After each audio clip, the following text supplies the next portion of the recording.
Another heinous and senseless act of terror has shaken the conscience of the nation, again serving as a grim reminder of the brutality and inhumanity that terrorism brings. The attack on tourists, people who had come to simply enjoy the natural beauty of Kashmir, the crown jewel of India, is a blatant assault on the values of humanity and the sanctity of life. We unequivocally and strongly condemn this barbaric violence.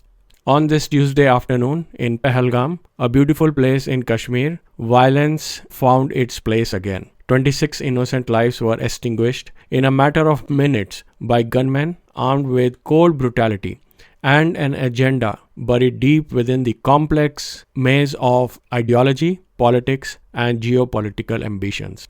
There was no religion but the humanity that was killed. Among the dead were a naval officer, a tech worker, a local tour guide, international tourist, and Syed Adil Hussain Shah, a Kashmiri Muslim who died trying to protect the very tourist who brought his community its livelihood. The incident has rightfully shaken the conscience of a nation. It's a cruel reminder of horrifying human cost of terrorism, mindless violence unleashed with surgical precision that respects neither faith nor innocence.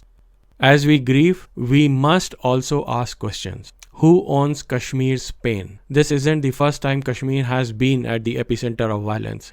It has been nearly 8 decades since India and Pakistan were born out of blood-soaked partition of 1947. Yet, Kashmir continues to be an unresolved scar, a disputed paradise, and an eternal battlefield for competing nationalisms.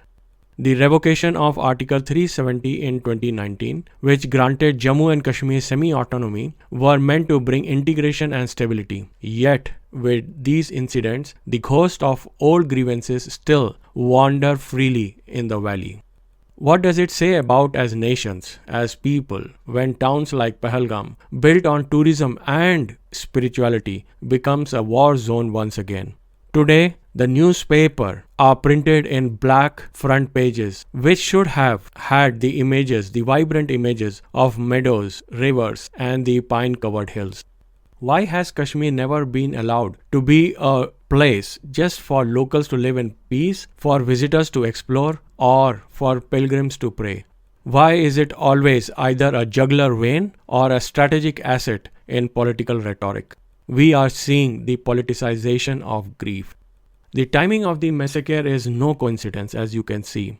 It occurred during a moment of high diplomatic visibility, coinciding with the visit of US Vice President J.D. Vance. History is repeating itself. We saw a similar tactic during the President Clinton's 2000 visit, if you remember, when 36 Sikhs were killed in Chitinspora, and again in 2002 with Kaluchak massacre. And those who allegedly backed these terrorists know exactly how to play the optic.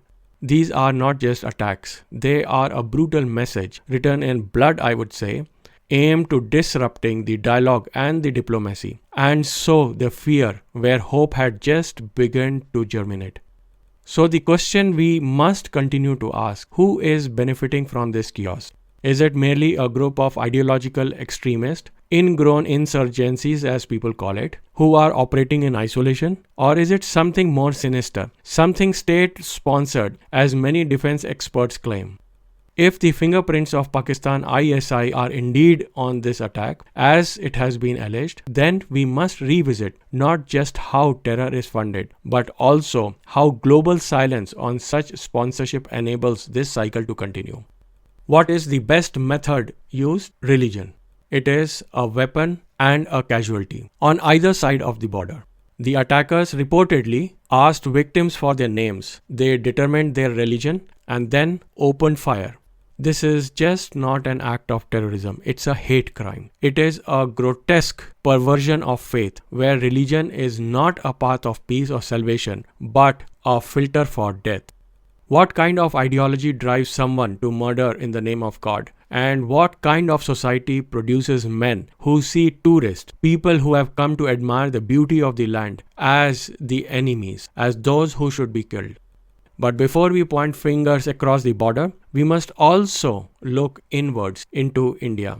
Religious polarization has been on the rise within India too. Communal tension, mob lynching, and inflammatory political speeches have fed an environment where fear becomes fertile ground.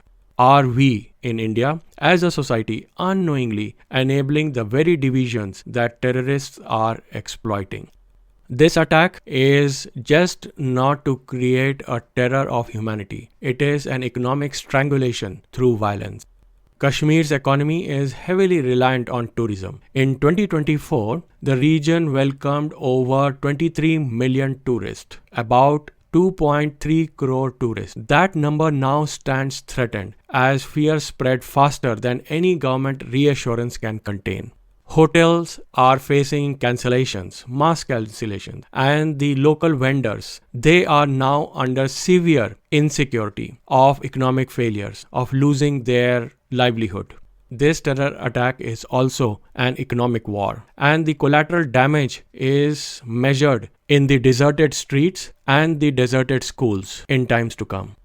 This massacre is not to kill people, it is to starve families. And the families are the same. They belong to the same religion whom the terrorists are trying to protect.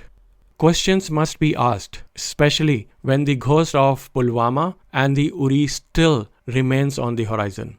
This isn't the first time the Indian intelligence infrastructure has failed us. This isn't the first time the Indian security lapses have happened. Pulwama in 2019 and Uri in 2016, lessons were meant to be learnt. At the time, by the politicians, promises were made. Yet again, we stand here mourning the dead and questioning the same failures. Accountability is hard to come. There are inquiries, reports, and media cycles, but within a week, public memory will fade. Political noise will take over, and slowly but surely, the cycle will reset. The politicians on both sides of the border will start to count their votes on the dead. So, for the call of peace, the Indian government's options are limited but familiar. Condemnation, increased troop deployment, and perhaps a surgical strike. But history tells us that military responses offer at best a temporary relief. It may be popular, but it is not working. What we are lacking is a vision for long-term peace.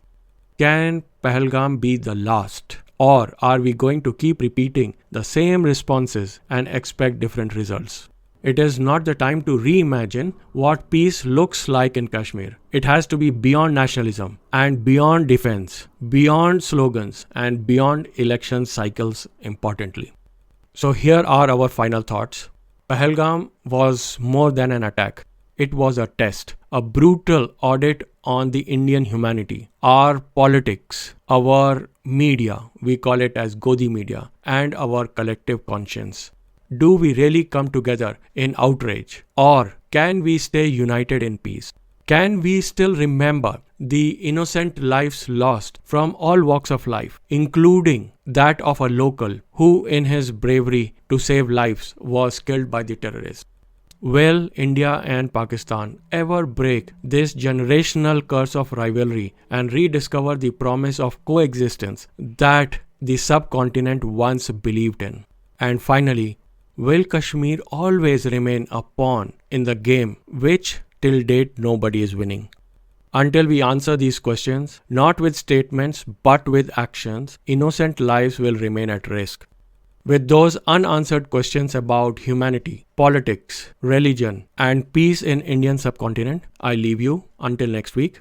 Stay safe, stay informed, and dutifully ask questions. Bye for now.